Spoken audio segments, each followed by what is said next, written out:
नमस्कार दोस्तों, राधे राधे, जय श्री कृष्णा। आज मैं मोक्षदा एकादशी व्रत महात्म्य में सुनाने जा रही हूँ।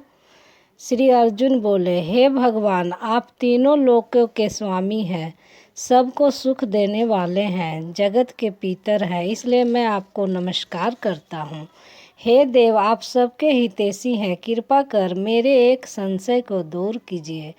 मार्गशीर्ष माह के शुक्ल पक्ष में जो एकादशी होती है उसका नाम क्या है? उस दिन कौन से देवता की पूजा की जाती है और उनकी विधि क्या है? भगवान, मेरे इस प्रश्नों का विस्तार सहित उत्तर देकर मेरे संदेह को दूर कीजिए, बड़ी कृपा होगी। भगवान कृष्ण बोले, हे अर्जुन, तुमने अत्यंत उत्तम प्रश्न किया है, इसलिए तुम्हारा यश संसार में फैलेगा। तुम ध्यान पूर्वक सुनो। मार्गशीर्ष माह के शुक्ल पक्ष की एकादशी अनेकों पापों को नष्ट करने वाली है। यह मोक्षदा के नाम से प्रसिद्ध है। इस दिन भी श्री दामोदर भगवान की पूजा धूप दीप नैवेद्य आदि से भक्ति पूर्वक करनी चाहिए।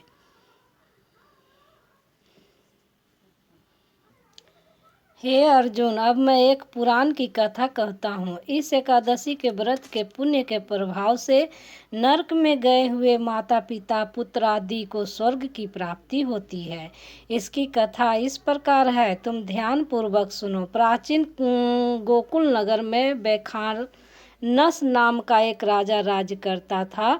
उसके राज्य में चारों वेदों के ज्ञाता ब्राह्मण रहते थे। रात्रि को एक दिन स्वप्न में राजा ने अपने पिता को नरक में पड़ा देखा। उसका स्वप्न में देखकर बड़ा आश्चर्य हुआ और प्रातः काल होते ही वह ब्राह्मणों के सामने अपनी सब स्वप्न कथा कहने लगा। हे ब्राह्मणों, रात्रि में स्वप्न में मैंने अपने पिता को नरक में पड़ा देखा और उसको मुझसे कहा कि हे पुत्र, मैं अब नरक भोग रहा हूँ, मेरी यहाँ से मुक्ति करा।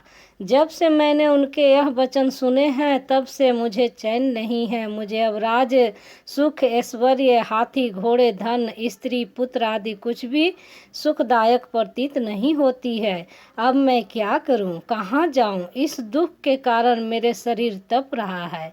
आप लोग मुझे किसी प्रकार का तप दान व्रत आदि बतावे जिससे मेरे पिता को मुक्ति प्राप्त हो। राजा के ऐसे वचनों को सुनकर ब्राह्मण बोले, हे राजन, यहाँ से करीब ही वर्तमान भूत भविष्य के ज्ञाता एक पर्वत नाम के मुनि हैं। आप यह सब बातें उनसे जाकर पूछ लीजिए, वे आपको इसकी विधि बता देंगे। राजा ऐसा सुनकर मुनि के आश्रम पर गए। उस आश्रम में अनेकों शांत चित्त योगी और मुनि तपस्या कर रहे थे। उस समय चारों वेदों के ज्ञाता पर्वत मुनि दूसरे ब्रह्मा के समान बैठे थे। राजा ने जाकर उनको साष्टांग प्रणाम किया। पर्वत मुनि ने उससे सागोपंग कुशन क्षेम पूछी। तब राजा बोले, हे देवर्षि, आपकी कृपा से मेरे राज्य में सब कुशल है, परंतु अकस्मात एक विघ्न आ गया है जिससे मुझे अशांति हो रही है। अब आप कृपा करके मेरे इस संशय को दूर कीजिए। ऐसा सुनकर पर्वत मुनि ने एक मुहूर्त के लिए नेत्र बंद कर लिया और भूत भविष्य को विचारने लगे। तब राजा बोला कि हे भगवान, मेरे पिताजी के उद्धार के हेतु आप कोई उपाय बतावे। तब पर्वत मुनि बोले, राजन, मार्गशीर्ष मास के शुक्ल पक्ष में जो एकादशी होती है उस एकादशी को आप उपवास करें और उस उपवास के पुण्य को अपने पिता का संकल्प छोड़ दे। ये उस एकादशी के पुण्य के प्रभाव से अवश्य ही आपके पिता की मुक्ति होगी। मुनि के वचनों को सुनकर राजा अपने राज्य को आया और अपने पिता को उस उपवास के पुण्य को राजा ने अपने पिता को दे दिया, अर्थात संकल्प छोड़ दिया।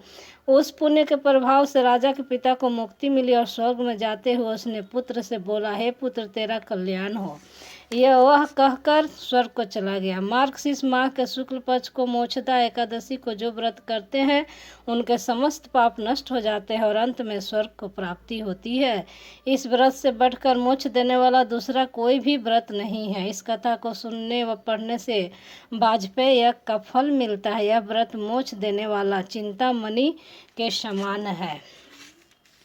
यहाँ पर इस कथा का समापन होता है। नमस्कार, राधे राधे, जय श्री कृष्णा।